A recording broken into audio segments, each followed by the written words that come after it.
describe the actions of the Maryland militia, then they get off on both of them. The Maryland militia, they saved the day. They stood ground.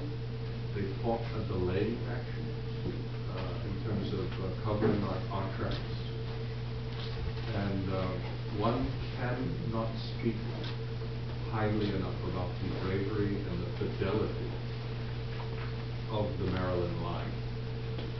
I don't typically praise militiamen.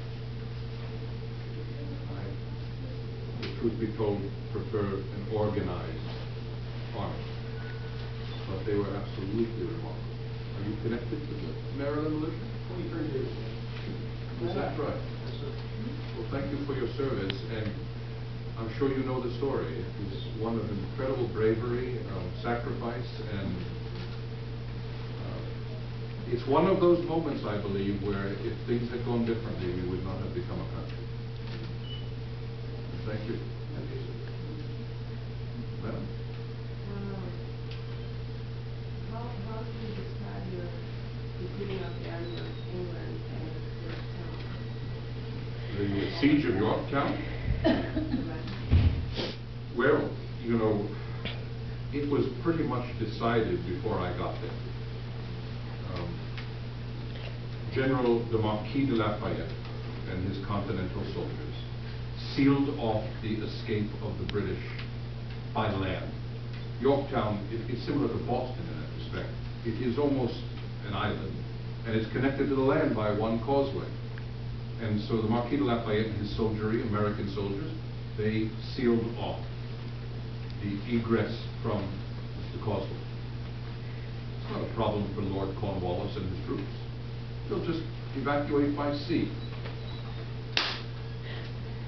Admiral de Grasse, the French admiral, comes in the Bay of Gloucester and Yorktown, seals off the back door. General Lord Cornwallis has a big problem now. Can't leave by sea, can't leave by land. So it was decided before I even got there. Ultimately, I arrived with Continental soldiers and 5,000 French expeditionary forces, led by Comte de Rochambeau. And all we had to do was apply classic siege tactics. We cut off their supplies. We dug trenches. The trenches led to closer trenches, which led to closer trenches. You get close enough, the British have no choice. The only bet they have is to try to break through. And this is where, for example, the famous battle on Redoubt Number 10 that was led in no small part by a young colonel named Alexander Hamilton from New York State. And so, Madam, we employing classic siege tactics were successful in forcing the British hand. You know, it was very interesting. I don't know if you have a picture in your mind about the surrender at Yorktown, but we ultimately received word that Lord Cornwallis will surrender.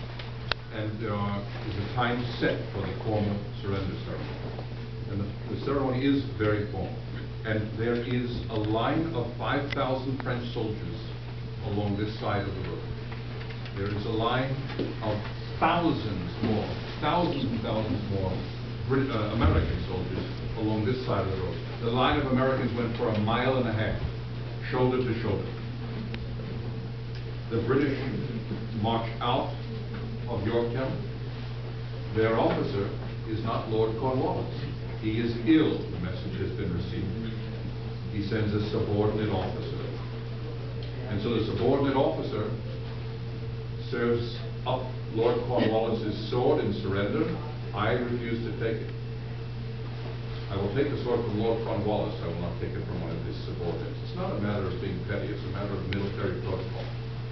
And so I address my General Benjamin Lincoln, and I tell him to take the sword. He takes the sword from Cornwallis's subordinate, and he walks a few paces to me to hand the sword up to me on my horse, Nelson. And I lean forward and give him a very quiet order.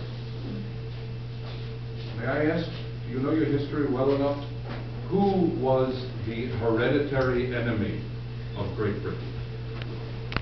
France. What country? France. Very, very good.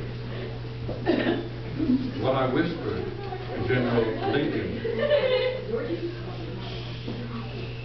Are we interrupting you, young lady? Good. What I whispered to General Lincoln was to give the sword to General Comte de Rochambeau. And so the sword of surrender was handed to the French officer. Now, the British are marching out. They're laying down their arms. They have their honor. What do I mean by they have their honor? They march with their honor, which means they have their colors. Because you are technically allowed to force them to relieve their colors as well. But we allow them to leave with their honor, no weapons, and they are marching out of Yorktown. Does anybody know what the British musicians were playing at the head of their column of march? Think about this. Great Britain, the most powerful fighting force in the world, most powerful army, most powerful navy, they are defeated by American civilian ragtag soldiers with the assistance of the French. What are their musicians playing at the head of their line of march? You know? I will be impressed if you do. No, but it's sort of sad and... It is sad. It's a very ironic tune. Anybody know? Not Yankee Doodle. You know? The world turned upside down. The world turned upside down. Think about it. For them it was. For them it was very, very, very turned upside down. Very well done, my dear. How did you know this? I read a lot about history. Wonderful, wonderful. I can only imagine what it must have been like today. Other questions by our new visitors? Thank you.